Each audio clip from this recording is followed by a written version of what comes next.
నమస్కారం. సుభానల్లా, ఆదవర్సే and good morning. మనం కుర్చీలో కూర్చొని చేసేటువంటి ఆసనాల్లో సర్వాంగాసనం వరకు వచ్చాం.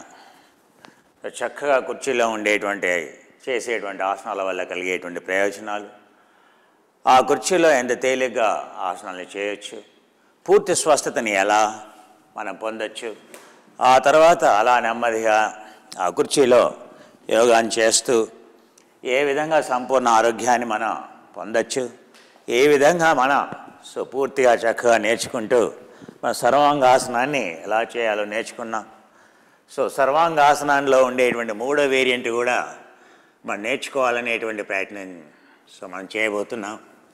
ఈ విధంగా కొంచెం ఎదురుగా ఉండేటువంటి కుర్చీని, వెనక ఉండేటువంటి కుర్చీని కొంచెం అలా వెనక్కి ఉంచుకొని చూడండి. అలా వెనక్కి ఉంచుకొని నెమ్మదిగా ఇలా వెళ్ళి ఇలా కాళ్ళని నడుము ఎంతో ఫ్రీ అవుతుంది. ఈ విధంగా చేస్తూ వెనక ఉండేటువంటి కుర్చీ ఇంకా కొంచెం వెనక్కి వెళ్తే మెడ కూడా ఫ్రీ అవుతుంది. మెడ ఫ్రీగా ఉండాలంటే ఇంకా కొంచెం వెనక్కి కదలండి.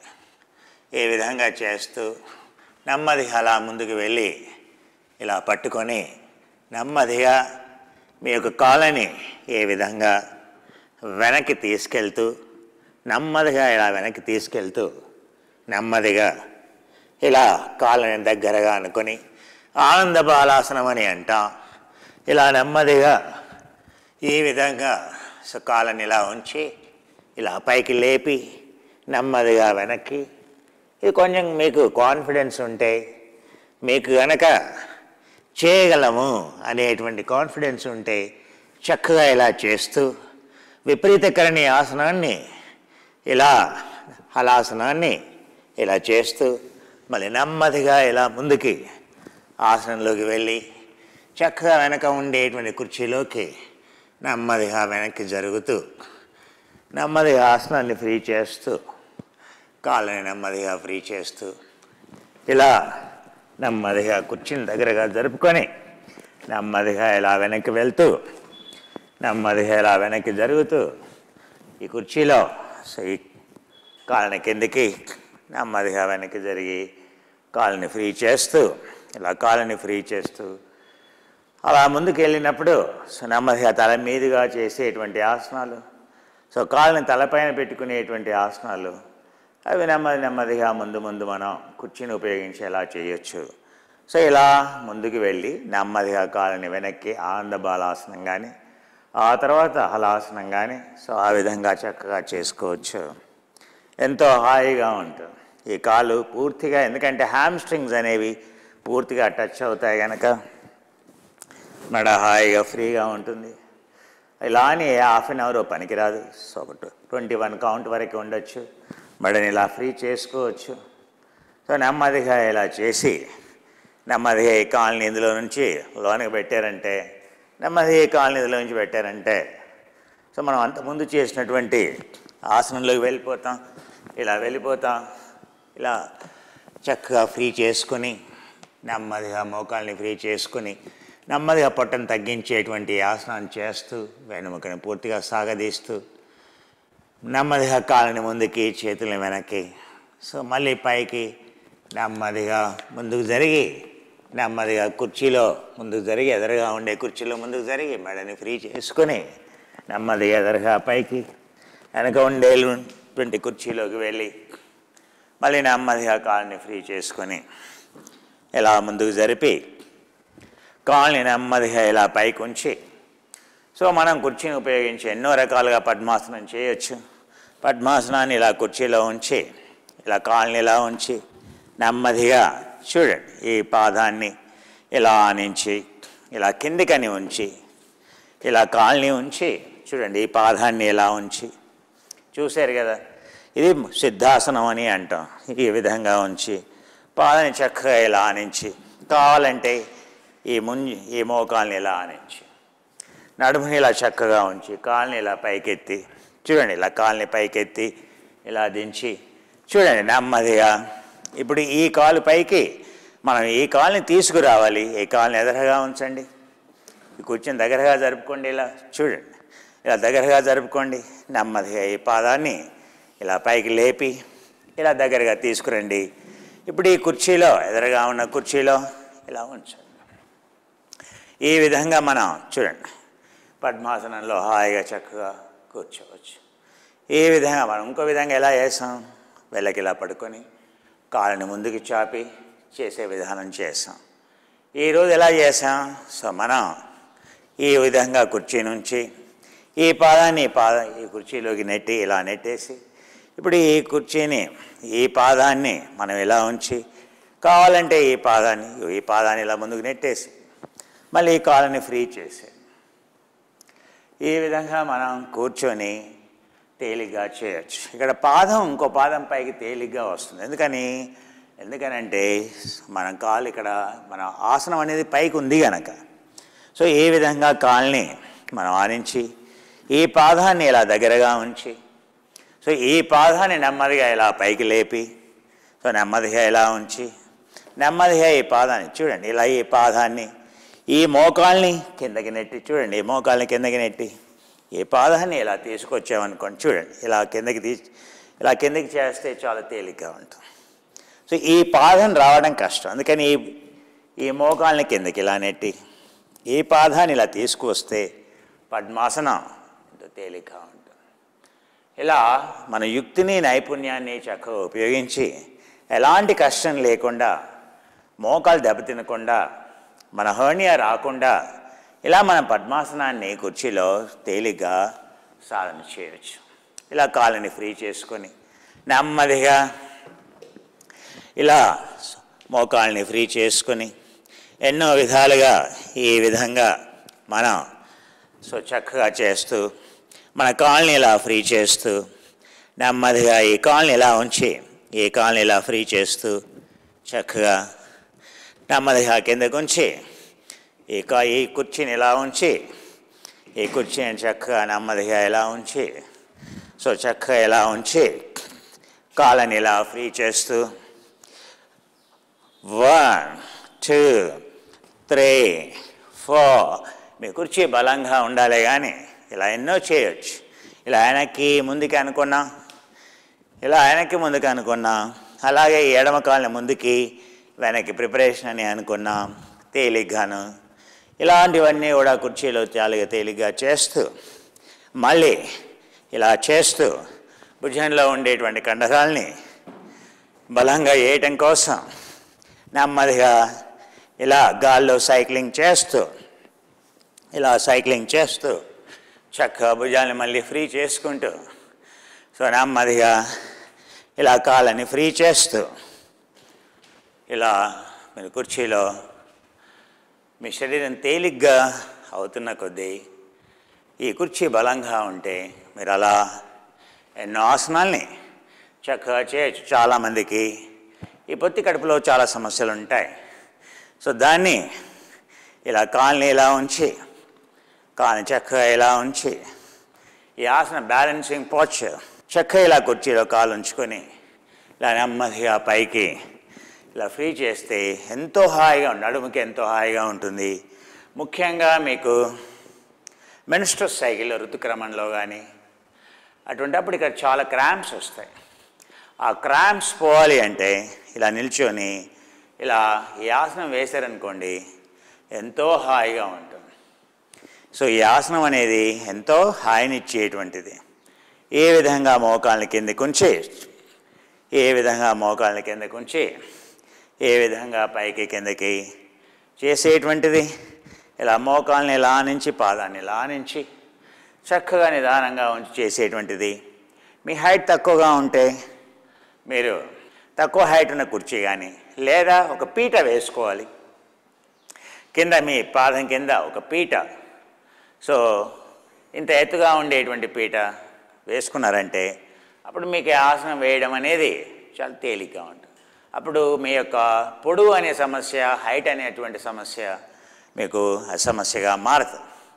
ఇలా కాళ్ళని ఫ్రీ చేసుకొని మళ్ళీ ఇందులో ఒకవేళ అలా చేయలేం, కాళ్ళని కావాలంటే చక్కగా ఇలా ఆనించి ఇలా చేసుకోవచ్చు. ఇలా పాదాన్ని ఇలా ఉంచి చక్కగా సో నెమ్మదిగా పాదాన్ని ఇలా ఆనించి ఫ్రీ చేసుకుంటూ, అలాగే ఈ పాదాన్ని సో ఇలా మనం ఇలా పాదాన్ని ఆనించి సో ఇలా ఆనించి చేయటం కానీ, లేదా పాదాన్ని ఇలా ఉంచి చేయటం కానీ, ఈ ఆసనాలన్నీ కూడా మనకి చాలా తేలిగ్గా కుర్చీలో మనం చేయవచ్చు.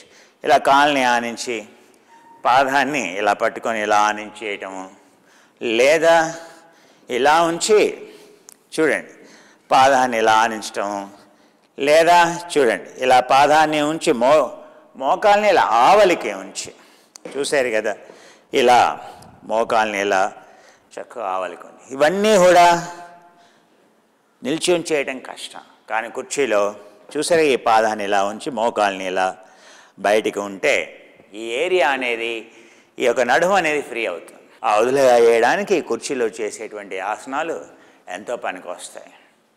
మీరు ఆసనానికి వెళ్ళే ముందు కానీ, వ్యాయామానికి వెళ్ళే ముందు కానీ, వచ్చిన తర్వాత కానీ 2 సార్లు ప్రీ ఎక్సర్సైజ్ అంటాం, పోస్ట్ ఎక్సర్సైజ్ అంటాం. సో అమైనో యాసిడ్స్ మన బిల్డింగ్ బ్లాక్స్ ఏవైతే ఉన్నాయో అవి చాలా చాలా ముఖ్యం. సో ప్రోటీన్ దెబ్బతింటుంది. అందుకే మనం ఆరోగ్యంగా ఉండాలి అని అంటే మన అనారోగ్యానికి కారణం ఏంటి? సో అక్కడ ఏ విధంగానే అయితే పైకి వెళ్ళినప్పుడు వాళ్ళు ఎంత ఆరోగ్యంగా ఉండాలని ప్రయత్నం చేసినా అనారోగ్యం, ఎందుకంటే ప్రోటీన్ మెటబాలిజం దెబ్బతింది. ఎందుకని? అందువల్ల ప్రోటీన్ దెబ్బతిన్నాయి, ప్రోటీన్ మాలిక్యూల్ దెబ్బతిన్నాయి. సో వాళ్ళు ఏదో 1.5 గ్రామ్స్ అంటారు, కానీ సో 3 గ్రామ్స్ వరకు అమైనో యాసిడ్స్ వాళ్ళకి అవసరం. సో మనం కూడా మన యొక్క వ్యాధులను నివృత్తి చేసుకోవడానికి, మన డిస్టర్బ్ అయినటువంటి ప్రాణవాయువుని మళ్ళీ సమంగా వేయడానికి, మన యొక్క కణజాలంలో ఉండేటువంటి జీవన ప్రక్రియలు సజావుగా ఉండటానికి ఆ 250 గ్రాముల్లో 20% అంటే 50 గ్రాముల ప్రోటీనే ఉంటుంది. ఆ 50 గ్రాముల ప్రోటీన్లో కూడా డైజెషన్ అయ్యి, స్టమక్లో డైజెషన్ అయ్యి, ఆ తర్వాత నీ యొక్క ఇంటెస్టైన్లో లివర్లో డైజెషన్ అయ్యి, ప్యాంక్రియాస్లో డైజెషన్ అయ్యి, లివర్లో డైజెషన్ అయ్యి, నీ ఇంటెస్టైన్లోకి వెళ్ళేసరికి అందులో ఒక 25% కూడా మిగలదు. ఆ 25 గ్రామ్స్లో కూడా మళ్ళీ అందులో లివర్లో పెప్టైడ్స్ కింద, డైపెప్టైడ్స్ కింద మారి, ఆ పెప్టైడ్స్ మళ్ళీ అమైనో యాసిడ్స్ కింద మారడానికి సో మళ్ళీ ఒక 25% పోతుంది. మళ్ళీ 12 గ్రామ్స్ 13 గ్రామ్స్ మిగిలిపోతుంది.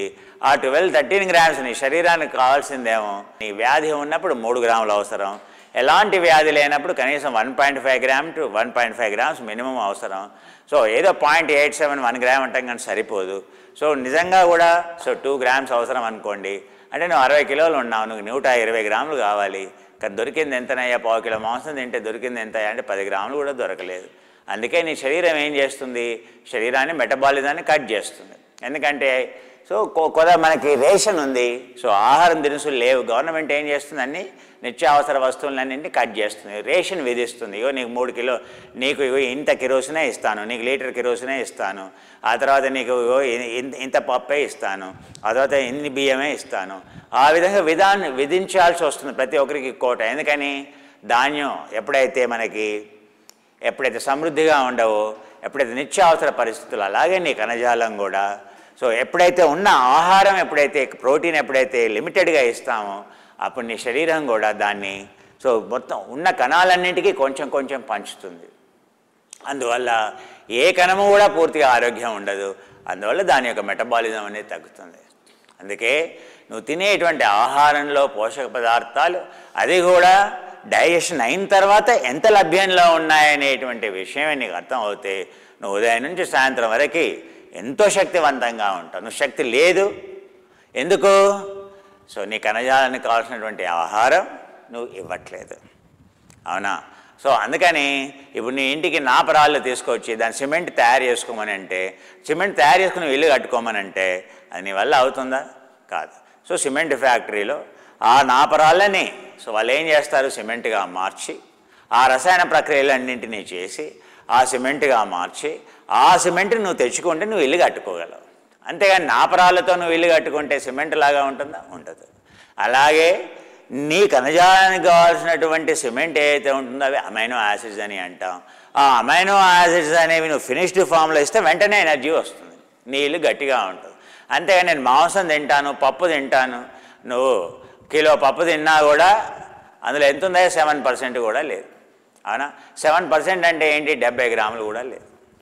70 గ్రాములు 70 గ్రామ్స్, ఆ 70 గ్రామ్స్లో ఎంత డైజెషన్ అవుతుంది? 50% కూడా డైజెషన్ కాదు, 30 గ్రామ్స్ కూడా డైజెషన్ కాదు. ఆ 30 గ్రామ్స్ డైజెషన్ అయినా మరి మిగతాది ఏముందయ్యా? మళ్ళీ పిండి పదార్థాలే ఉన్నాయి, మళ్ళీ గ్లూకోజ్ని పెంచేవే ఉన్నాయి. సో అందుకనే మనం అన్ని భ్రమలో ఉన్నాం. ఏమని? నేను తింటే చాలు శరీరానికి కావాల్సినటువంటి పోషక పదార్థాలు అందుతున్నాయనేటువంటి భ్రమలో ఉన్నాం. ఆ భ్రమలో నుండి ఎంత తొందరగా పడి మన ఆహార విషయాలను అర్థం చేసుకుంటాం, అంత తొందరగా మనం బయటపడతాం. మన వ్యాయామం కానీ ఆ ఇంటర్నేషనల్ స్పేస్ స్టేషన్లో ప్రతిరోజు వాళ్ళు 2 గంటలు వ్యాయామం చేయాలి. 1 గంట ఏమో ఎండ్యూరెన్స్ ఎక్సర్సైజ్ చేయాలి, 1 గంట ఏమో dynamic strength training, resistance training అనేది చేయాలి. అలా 2 గంటలు ట్రైనింగ్ చేసినా వాళ్ళ యొక్క మెటబాలిజం అనేది మెయింటైన్ కావట్లేదు అక్కడ. ఎందుకని? అక్కడ గ్రావిటీ లేదు, అక్కడ ప్రాణవాయువు అనేది లేదు. ఆ ప్రాణవాయువుని వాళ్ళు ఎంత ఆక్సిజన్ సాచురేషన్ ఎంత పెంచుకోవాలని చేసినా కూడా 80% సాచురేషన్లో వాళ్ళు పనిచేసినా ఆక్సిజన్ సాచురేషన్ పెరగట్లేదు, బ్లడ్లో ఆక్సిజన్ అనేది పెరగట్లేదు.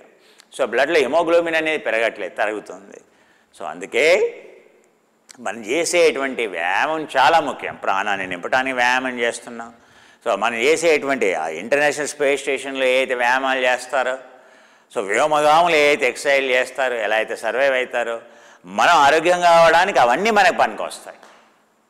సో అంతకంటే అద్భుతంగా మనం చేస్తున్నాం. ఏం చేస్తున్నాం? టిబెటన్ బాక్స్ బ్రీదింగ్ కానీ, ఆ తర్వాత మన విన్యాస ఎండ్యూరెన్స్ ఎక్సర్సైజులు కానీ సృష్టి క్రమంలో వేసాం.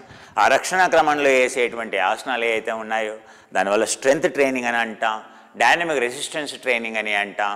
ఆ డైనమిక్ రెసిస్టెన్స్ ట్రైనింగ్ అనేది యోగాలో చేస్తున్నాం. ఆ తర్వాత ఇప్పుడు ఇలా కుర్చీని ఉపయోగించుకొని కూడా రెసిస్టెన్స్ ట్రైనింగ్ ఎలా చేయాలో నేర్చుకున్నాం, మెటబాలిజాన్ని ఎలా పెంచాలో మనం నేర్చుకున్నాం. సో ఈ విధంగా మనం కుర్చీని ఉపయోగించి ఆసనాలు నేర్చుకుంటున్నాం. మనం కుర్చీలో వెల్లకిలా పడుకొని వేసేటువంటి ఆసనాలు 3వ రకంగా సర్వాంగాసనాన్ని ఎలా చేయాలి అనేటువంటి విషయాన్ని నేను మీకు నేర్పిస్తానని చెప్పాను. సో దాన్ని ఎలా చేయాలి? ఇలా కుర్చీని ఉంచి ఇలా కుర్చీ వెనక భాగానికి వెళ్ళి ఇలా మీరు పడుకొని చక్కగా ఇలా పడుకొని మీరు ఇలా కుర్చీని పట్టుకోవాలి. చక్కగా ఇలా పట్టుకొని ఏం చేయాలి? ఇలా పట్టుకొని నెమ్మదిగా ఇలా పైకి వెళ్ళి కాళ్ళని ఇలా లోపలికి వేసి చక్కగా మన నెమ్మదిగా నడుముని హాయిగా ఇలా ఉన్నామనుకోండి. మన 2 కుర్చీలు పెట్టాను. మీరు 2 కుర్చీలు అవసరంలా, సింగిల్ కుర్చీ చాలు. ఇలా పెట్టుకొని మొదలు ఇలా రిలాక్స్ కావాలి. ఎంతో హాయిగా ఉంటుంది, మోకాలు ఎంతో హాయిగా ఉంటుంది.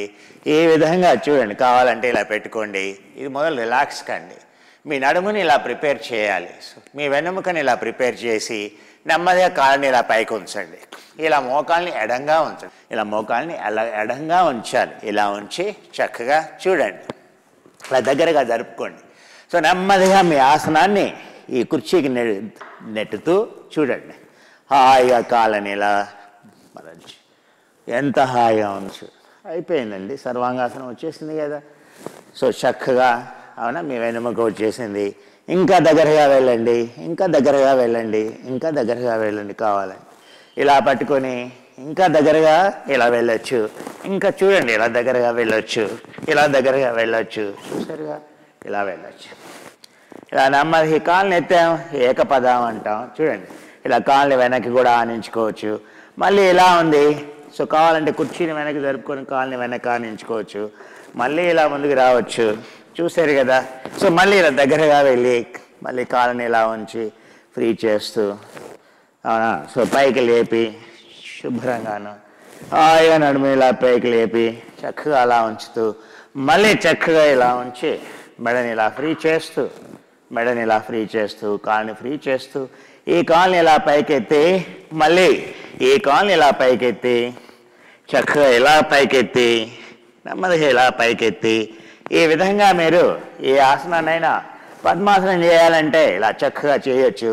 ఈ పాదాన్ని అలా ఉంచి ఈ పాదాన్ని నెట్టి నెమ్మదిగా ఇలా పద్మాసనాన్ని చేస్తూ నెమ్మదిగా ఈ పాదాన్ని కిందకి మళ్ళీ ఈ పాదాన్ని కిందకి నెమ్మదిగా కుర్చీని చూడండి, ఇలా కుర్చీని ఇలా ముందుకు నెడుతూ చూడండి, కుర్చీని ముందుకు నెడుతూ హాయిగా ఇలా పైకి లేపుతూ అవునా, మెడని ఇలా ఫ్రీ చేసుకుంటూ శుభ్రంగాను నెమ్మదిగా ఇలా ముందుకి హాయిగా మళ్ళీ వెనక్కి జరగండి.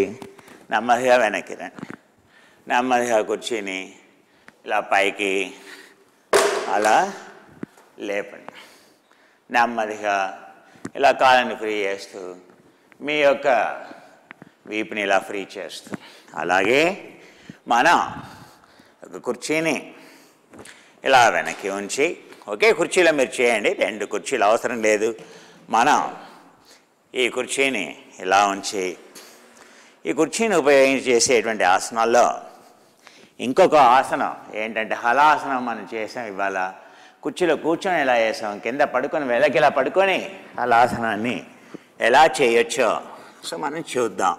ఇలా కుర్చీ కిందకి వెళ్ళి చక్కగా ఇలా వెళ్ళి ఇలా కుర్చీ వెనక భాగాన్ని ఇలా పట్టుకొని, చూసారా, కాళ్ళని ఇలా పైకెత్తి నెమ్మదిగా వెనక ఉండేటువంటి కుర్చీలో ఈ కాళ్ళ గుండా ఇలా తీసుకొని నెమ్మదిగా చూడండి, ఇలా పైకి వెళ్ళి చూశారు కదా, ఇలా పైకి వెళ్ళి నెమ్మదిగా చూడండి, ఇలా పైకి పట్టుకొని నెమ్మదిగా పైకి ఇలా పైకి లేపుతూ మీ తలని పైకి లేపాలి, మళ్ళీ కిందకి దింపండి. హలాసనం ఎలా చేయాలో చూపిస్తున్నాం. నేల మీద చేయటం కష్టం, కానీ కుర్చీలో ఉపయోగించుకొని ఎలా చేయాలి, మళ్ళీ ఇలా పట్టుకోండి, చక్కగా లేపండి పైకి. ఏకం ద్వేనం త్రీణం చతురం పంచమ షఢమ సప్తమ అష్టమ నవమ దశమ ఏకాదశ ద్వాదశ చతుర్దశాని. అలా చేస్తూ చక్కగా నెమ్మదిగా చూడండి ఎలా వెనక్కి రావాలి. మళ్ళీ నెమ్మదిగా కుర్చీని ఇలా లేపి, చూసారుగా, కుర్చీని ఇలా లేపి నెమ్మదిగా ముందుకు రావాలి, ఇలా పెట్టేసేయాలి. మళ్ళీ నెమ్మదిగా చూడండి, ఇలా నెమ్మదిగా ఇలా ఉంచి, చెప్పాను కదా యుక్తి నైపుణ్యత ఉండాలి. ఆ ఆసనం చేయడానికి అదేదో కాంప్లికేటెడ్గా ఉండదు, చాలా తేలిగ్గా చేయొచ్చు. మళ్ళీ భుజాన్ని ఇలా ఫ్రీ చేసుకుని, సో ఇలా దీన్ని మళ్ళీ స్లో మోషన్లో చూడండి కావాలంటే, అప్పుడు మీకు తెలుస్తుంది.